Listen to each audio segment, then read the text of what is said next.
Shane Oliver, the Head of Investment Strategy and Chief Economist in AMP Capital Investments, now joins in. Hi Shane, good morning and thanks so much for joining in. What's the view looking now on the global markets? Just a while back we had a lot of volatility in the bond markets, the dollar index is weakened. Have things stabilized, and what's the outlook now? Well, I think a lot of that volatility arose because of the backup in bond yields that we saw particularly in Europe, and that flowed through globally. And of course, as bond yields backed up, it put pressure on share markets to some degree. So I think that was the basic cause of what was going on there. My inclination is to think that's largely behind us. I know we're in a seasonally weak part of the calendar year. This period, May to October, is often quite volatile, but I think the broad outlook for share markets remains fine. If you allow for still relatively low bond yields, very easy monetary conditions globally, the fact that the global economy is still growing, albeit a bit too slowly, all of those things are normally quite positive for share markets. So I think the broad trend is likely to remain up, despite the volatility we've just seen. Okay. Shane, hi, morning. In your report, you have written that share markets are likely to see another year of reasonable returns. But when you say reasonable, what are you looking at? And especially for a market like India, what could be the returns from now until the end of the year?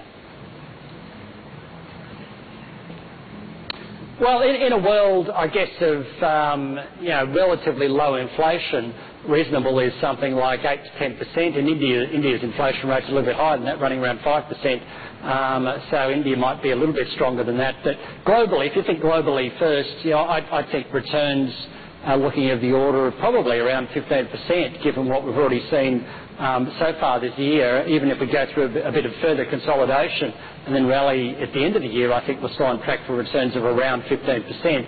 In the case of the Indian share market, it's had a tougher ride more recently, and I think that's largely because foreign investors bought heavily into Indian shares last year on the back of the impending victory and then the actual victory by Narendra Modi.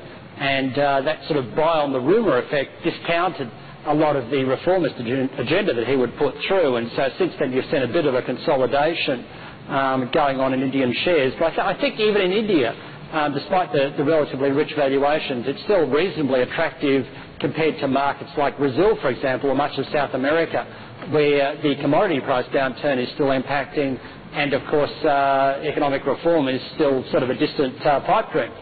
So the broad outlook, I think, for Indian shares is fine, even though the start of the year has been a bit more constrained.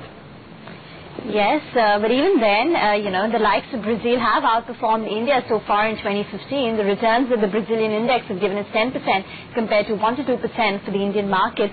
But Shane, coming to the India-China debate, so far investors in the last few months have shown a preference for the Chinese equity markets over Indian. Will that continue? Well, that's an interesting question. Don't forget, foreign investors need to be separated from local investors, and of course what's happened in China is that it's local investors who piled into that market. So there seems to be a rotation going on in the Chinese share market between the property market and of course the share market. So the property market's been out of favour and investors have then gone back into shares, particularly when the valuations became dirt cheap last year.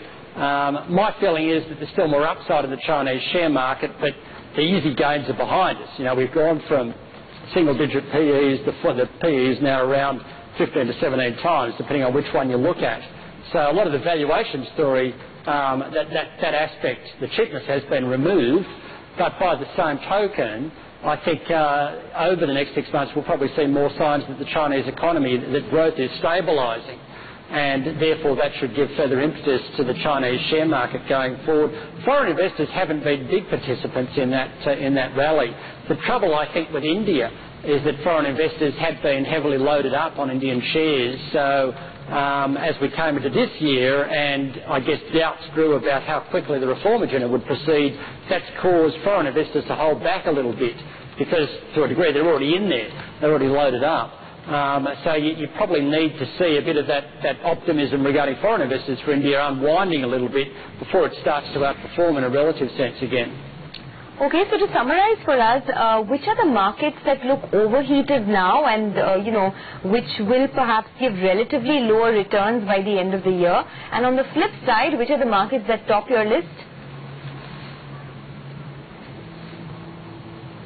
Well, we don't see a lot of markets significantly overheated globally. I mean, I still see poor return potential out of bonds, so that's sort of at the bottom of our list.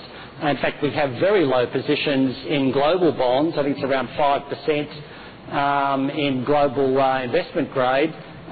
We have a small position in Australian government bonds because the yields are quite attractive there, but by and large I see bonds as being relatively unattractive. I don't see a huge sell-off, just the underlying yields are quite low.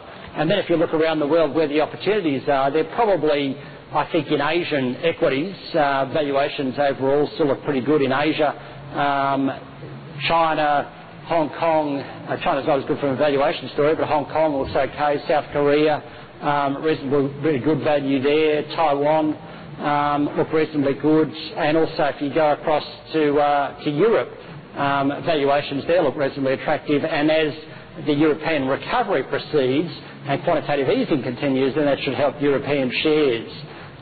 So our main overweights are in European shares and Asian shares at the moment. Japanese share market also looks reasonably attractive. And with regards to the US, a bit of a quandary on that one there. The US has underperformed year to date, so maybe you could have a bit of a bounce back. But I think in a broader sense that there's still probably better opportunities outside of the US. Okay, one final question then. The two uncertainties as we see it now, one is a Fed rate hike, perhaps in September, perhaps in October, but perhaps sometime this year. And second is the Greek debt repayment. Are both these two likely to rattle the market? Or, considering the fact that we've been talking about it for so long now, they're largely priced in, the concerns?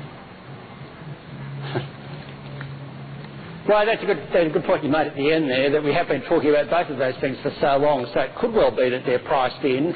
That said, I think there is still a potential for them to rattle the markets, the Greece more in the short term, because they're getting up to crunch time. They have to reach an agreement, I think, at least by the end of this month, to avoid major defaults. So that I think they probably will reach an agreement. I'm not too fussed about it. I think. But I do think, though, if they don't, and given the nervousness around it, could cause volatility in the very short term. The Fed's probably a bigger one, though.